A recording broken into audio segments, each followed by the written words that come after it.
Subscribe کیجئے ہمارے channel کو اور بیل آئیکن کو دبائیے تاکہ قرآن حدیث کی بات آپ تک فوری پہنچ سکے۔ حدیث شریف میں آتا ہے حضرت موسیٰ علیہ السلام ایک مرتبہ قوم میں واعظ کہنے کے لیے کھڑے ہوئے تو کسی شخص نے سوال کیا، اے موسیٰ اس وقت روئے زمین پر سب سے بڑا عالم کون ہے؟ آپ نے کچھ سوچا اور فرمایا انا عالم، سب سے بڑا تو میں ہی عالم ہوں۔ خیال ہی آیا کہ میں نبی بھی ہوں، میں نبی ہوں، اور اللہ نے نبی کو جو مقام عطا فرمایا وہ کسی اور کو تو نہیں ملا ہوگا، لیکن بظاہر اس میں دعویٰ بھی تھا کہ میں سب سے بڑا عالم ہوں۔ اور یہ بات ذہن میں رکھنی چاہیے کہ کوئی انسان کتنا ہی باصلاحیت ہو، دعویٰ کبھی بھی نہ کرے، دعویٰ اللہ کو پسند نہیں ہے۔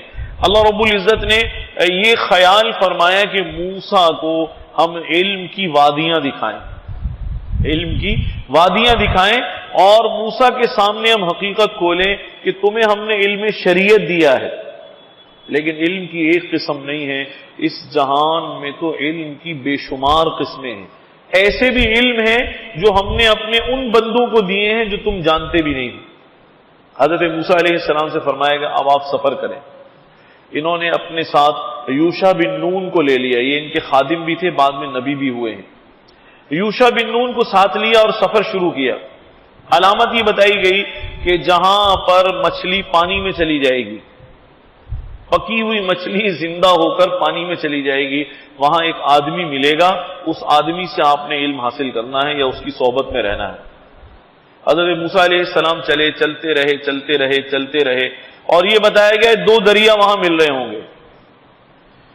چنانچہ آپ تھک گئے اور آرام کرنے لگے، یوشع ساتھ بیٹھ گئے، توشے دان میں مچھلی تھی، یوشع نے کیا دیکھا، مچھلی زندہ ہوئی اور پانی میں گئی، تو بڑے حیران ہوئے کہ یا اللہ یہ کیا ہو گیا، مچھلی پکی ہوئی ہے، یہ پانی میں کیسے چلی گئی، یہ کس طرح سے باہر نکل گئی، زندہ کیسے ہو گئی، بڑے حیران ہوئے۔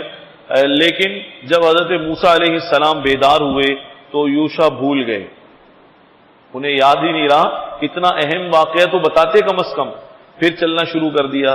جب چلتے تھک گئے تو حضرت موسیٰ علیہ السلام نے فرمایا آتینا غداءنا لقد لقینا من سفرنا ھذا نصبا، بھائی ہمارا کھانا تو لے کر آؤ، ہم تو تھک گئے چل کر، ہم تو چل کر تھک گئے، کھانا لے کر آؤ۔ اب یوشع کو یاد آیا، اور یوشع کو یاد آیا ارے کھانا وانا کہاں سے آئے گا، مچھلی تو کب کی دریا سمندر میں گئی۔ تو اب کہنے لگے او ہو مجھے شیطان نے بھلا دیا، میں نے تو بڑا عجیب واقعہ دیکھا۔ آپ نے فرمایا تو نے کیا دیکھا؟ کہنے لگے میں نے دیکھا کہ وہ مچھلی پتہ نہیں کس طرح پانی میں چلی گئی۔ فرمایا تجھے مقام یاد ہے؟ تو انہوں نے کہا وہ مقام پیچھے رہ گیا۔ اب یہ پھر پلٹے، پھر لمبا چل کر واپس وہاں پہنچے تو وہاں دیکھا فوجدا عبدا من عبادنا آتیناہ رحمتا من عندنا، وہاں دیکھا ایک بندہ ہے اللہ کے بندوں میں سے جنہیں مفسرین کا اتفاق ہے حضرت خضر علیہ السلام تھے۔ حضرت موسیٰ علیہ السلام سمجھ گئے یہی آدمی، وہ چادر اوڑھ کر لیٹے ہوئے تھے، انہوں نے جا کر اٹھایا، کہا میں موسیٰ ہوں۔ انہوں نے کہا بھئی ہوں گے آپ موسیٰ، میں کیا کروں پھر، وہ بھی انہیں بھی اللہ نے نوازا تھا۔ کہا جی آپ موسیٰ ہیں تو پھر کیا ہوا؟ تو فرمانے لگے میں آپ سے کچھ سیکھنا چاہتا ہوں، میں آپ کے پاس آیا ہوں اور میں چاہتا ہوں کچھ دن آپ مجھے اپنے ساتھ رکھیں۔ کہنے لگے ممکن ہی نہیں ہے، میں اور تم ساتھ رہیں ممکن ہی نہیں ہے۔ حضرت موسیٰ حیران ہوئے، یہ بندہ تو بڑا مستغنی نظر آتا ہے، میں نبی ہو کر اس سے درخواست کر رہا ہوں اور یہ کہتا ہے نہیں تم ساتھ نہیں رہ سکتے۔ بڑے حیران ہوئے تو آپ نے فرمایا کیوں ساتھ نہیں رہ سکتے؟ تو وہ فرمانے لگے ایسی باتیں پیش آئیں گی کہ تم دیکھ کر حیران رہ جاؤ گے اور تم سے صبر ہوگا نہیں۔ وَكَيْفَ تَصْبِرُ عَلَىٰ مَا لَمْ تُحِطْ بِهِ خُبْرًا، جس چیز کا پتہ ہی نہیں ہوگا اس پہ صبر کیسے کرو گے؟ تم تو کہو گے تم نے یہ بھی غلط کر دیا، یہ بھی غلط کر دیا، تم سے صبر ہوگا نہیں، تم سوال کرو گے مجھ سے برداشت نہیں ہوگا۔ اب دیکھیے وہ بھی اور وہ بھی دونوں گرم تو کہا کہ تم سوال کیے بغیر نہیں رہو گے، تم سے برداشت نہیں ہوگا اور تم سوال کرو گے اور سوال مجھے قبول نہیں ہے۔ حضرت موسیٰ علیہ السلام نے ان سے عہد کیا، وعدہ کیا کہ میں سوال نہیں کروں گا یہاں تک کہ آپ خود بتائیں، خود بتائیں گے تو میں سن لوں گا ورنہ میں نہیں پوچھوں گا۔ دونوں نے معاہدہ کر لیا، فانطلقا حتی اذا رکبا فی السفینۃ خرقہا، یہ چلے اور ایک کشتی میں بیٹھے. حضرت خضر علیہ السلام نے اپنا کام شروع کر دیا، بیٹھتے ہی کشتی کے تختے کھینچنا شروع کر دیے، انہیں کمزور کرنا اور توڑنا اور سوراخ کرنا شروع کر دیا. حضرت موسیٰ علیہ السلام نے فرمایا ارے تم کشتی میں سوراخ کر رہے ہو کہ ڈبونا چاہتے ہو؟ بھائی کیا مارو گے سب کو؟ کشتی ڈوب جائے گی، یہ کیا کر رہے ہو؟ فانطلقا حتی اذا رکبا فی السفینۃ خرقہا قال اخرقتها لتغرق اہلہا. نبی تھے اور نبی کبھی بھی غلط بات کو نہ دیکھ سکتا ہے نہ برداشت کر سکتا ہے. آپ نے فرمایا اخرقتها لتغرق اہلہا، اس لیے اس کو خراب کر رہے ہو، توڑ رہے ہو تاکہ لوگ غرق ہو جائیں. لقد جئت شیئا امرا، مجھے توقع نہیں تھی آپ جیسا آدمی ایسا کام کرے گا. حضرت خضر علیہ السلام نے فرمایا میں نے کیا کہا تھا آپ کو، آپ سے برداشت نہیں ہوگا، اور آپ نے ابھی تو پہلا ہی کام دیکھا ہے، ابھی تو ابتدائی عشق ہے، آگے تو چلیں ذرا. آپ نے ابھی پہلی چیز دیکھی ہے اور آپ نے سوال کر دیا. حضرت موسیٰ علیہ السلام کو معاہدہ یاد آ گیا، فرمایا لا تؤاخذنی، آپ میرا مواخذہ نہ فرمائیں، اور میں بھول گیا، مجھے یاد نہیں رہا، میں بھول گیا، اس لیے میں نے آپ سے یکدم سوال کر دیا، آئندہ سوال نہیں ہوگا.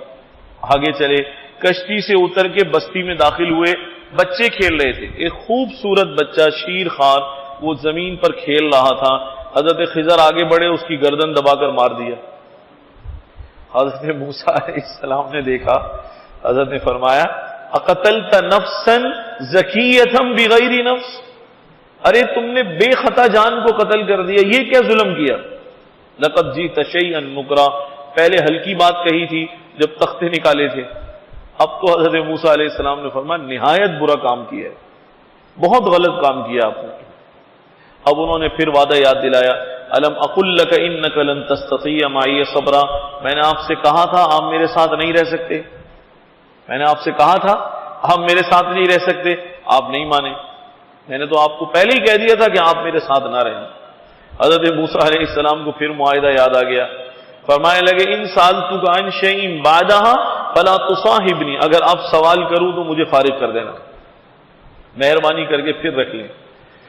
تو مفسرین نے لکھا یہ چلتے چلتے تھک گئے اور بستی میں آگے داخل ہوئے. ایک بستی آئی، بستی والے سے جا کر کہا ہم مسافر ہیں، آپ ہمیں کھانا کھلا دیں. تو انہوں نے کہا جاؤ بھائی ہم کھانا نہیں کھلاتے، کون ہو پتہ نہیں کہاں سے آئے ہو، ہمارا کیا واسطہ تم سے.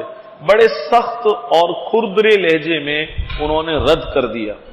حالانکہ یہ دو جلیل القدر ہستیاں تھیں، لیکن ان کو پتہ ہی نہیں تھا یہ کون ہے، تو انہوں نے انکار کر دیا مہمان بنانے سے. حضرت موسیٰ علیہ السلام کو بڑا خیال آیا، ظاہر نبی تھے، نبی حسن اخلاق کی تعلیم دیتا، خیال آیا یہ تو بڑے بےہودہ لوگ ہیں، اتنے بڑے بڑے لوگ ان کی بستی میں چل کر آئے ہیں، یہ کسی شرم اور لحاظ کا مظاہرہ نہیں کر رہے. اب آگے چلے تو حضرت خضر علیہ السلام نے ایک دیوار دیکھی جو سڑک کی طرف گر رہی تھی، راستے پر موٹی دیوار تھی اور جھک رہی تھی، قریب تھا کہ گر جائے. آپ نے حضرت موسیٰ علیہ السلام سے فرمایا ادھر آ جاؤ، کھانا چھوڑو، پہلے اس دیوار کی مرمت کریں.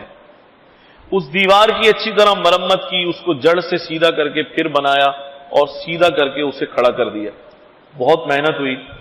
حضرت موسیٰ علیہ السلام نے اس پر بھی فرمایا لو شئت، اگر آپ چاہتے لاتخذت علیہ اجرا، اس پر ہی اجرت لے لیتے. آپ تو سارے کام ہی عجیب و غریب کر رہے ہیں، کم از کم اجرت ہی لے لیتے ان سے، بستی والوں سے، کہ ہم نے تمہاری دیوار بنا کر دی ہے، ہمیں کچھ پیسے ہی دے دو. حضرت خضر علیہ السلام نے فرمایا ھذا فراق بینی و بینک، بس اب میرا اور آپ کی جدائی کا وقت آ گیا، اب میں آپ کو نہیں رکھ سکتا، نہ آپ اس سے زیادہ کچھ دیکھ سکتے ہیں نہ سیکھ سکتے ہیں. اب بس جانے سے پہلے آپ کو تینوں کاموں کی وجہ بتا دوں. تینوں کام میں نے اپنی مرضی سے نہیں کیے، بلکہ اللہ نے مجھے حکم دیا تھا. جیسے اللہ آپ کو شرعی امور کے احکام دیتے ہیں، ایسے ہی کچھ باتیں پردہ غیب میں بھی کرائی جاتی ہیں. کچھ کام ہیں جو اللہ اپنے ایسے بندوں سے لیتے ہیں جو لوگوں کی نظر میں نہیں ہوتے، اور میں بھی انہی بندوں میں سے ایک بندہ ہوں. اللہ نے مجھے حکم دیا کہ اس کشتی کو عیب دار کر دو. اس وجہ سے اما السفینۃ فکانت لمساکین یعملون فی البحر، یہ کشتی مسکین بچوں کی تھی. وہ لڑکے بیچارے اس دریا میں ایک کشتی چلاتے تھے، اور جہاں دوسرے کنارے پر کشتیاں پہنچ رہی ہیں وہاں ایک ظالم بادشاہ ہے جس نئی کشتی کو دیکھتا ہے چھین لیتا ہے، اور ٹوٹی پھوٹی کشتی دیکھتا ہے تو چھوڑ دیتا ہے۔ تو میں نے اس کے سامنے سے 2-3 تختے ہلا جلا دیے، ان میں عیب پیدا کر دیا تاکہ بادشاہ اس کو نہ لے اور ان مسکینوں کا مال بچ جائے۔ حضرت موسیٰ علیہ السلام بڑے حیران ہوئے، اتنی بڑی حکمت تھی اس بات میں؟ فرمایا ہاں اتنی بڑی حکمت تھی۔ پوچھا لڑکے کو کیوں مارا آپ نے؟ فرمانے لگے کہ یہ جو بچہ ہے، اما الغلام فکان ابواہ مومنین، اس کے ماں باپ اللہ کے برگزیدہ نیک بندے ہیں، مومن ہیں، اور اس کے بارے میں اللہ کو معلوم تھا یہ بڑا ہوگا تو کافر بنے گا۔ اللہ نے یہ چاہا کہ یہ بچہ دنیا سے چلا جائے اور اس کی جگہ پر ہم دوسرا دے دیں اور یہ اپنے ماں باپ کو کفر کی طرف لے جانے کا باعث نہ بنے۔ حضرت موسیٰ علیہ السلام حیران رہ گئے، اتنی بڑی حکمت تھی، اور فرمایا واقعی یہ تو مجھے پتا نہیں تھا۔ پھر فرمایا تیسری بات، دیوار کیوں بنائی آپ نے بغیر اجرت لیے؟ فرمانے لگے اما الجدار فکان لغلامین یتیمین، یہ 2 یتیم بچوں کا اس کے نیچے مال دبا ہوا تھا، ان کے بڑے چلے گئے، اس کے نیچے ان کے لیے مال دبا کر چلے گئے، اگر یہ دیوار گر جاتی مال ظاہر ہو جاتا۔ بچے آج تو نہیں نکال سکتے، یہ بستی والے جو تم نے دیکھے بڑے خراب لوگ تھے، یہ مال پر قبضہ کر لیتے، بڑے ہو جائیں گے اس دیوار سے مال نکالنے کے قابل ہو جائیں گے، یہ مال ان کو مل جائے گا۔ تو میں نے یہ دیوار جو سیدھی کی اللہ کے حکم سے ان یتیموں کا خیال کرتے ہوئے سیدھی کی۔ حضرت موسیٰ علیہ السلام حیران رہ گئے کہ علم کی یہ بھی قسمیں ہیں، علم کی یہ بھی قسمیں ہیں، اور علم کا یہ بھی سمندر ہے۔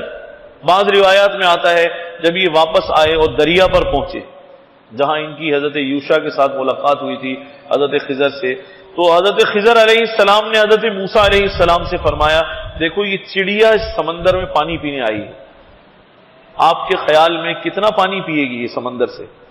کتنا پانی کم کر دے گی یہ جو چونچ بھرے گی تو سمندر سے کتنا پانی کم ہو جائے گا؟ حضرت موسیٰ نے فرمایا کچھ بھی نہیں کم ہوگا، کچھ بھی کم نہیں ہوگا، اس لیے کہ سمندر تو سمندر ہے، اس کی چونچ کے پانی کو سمندر کے پانی سے کیا نسبت حاصل ہے؟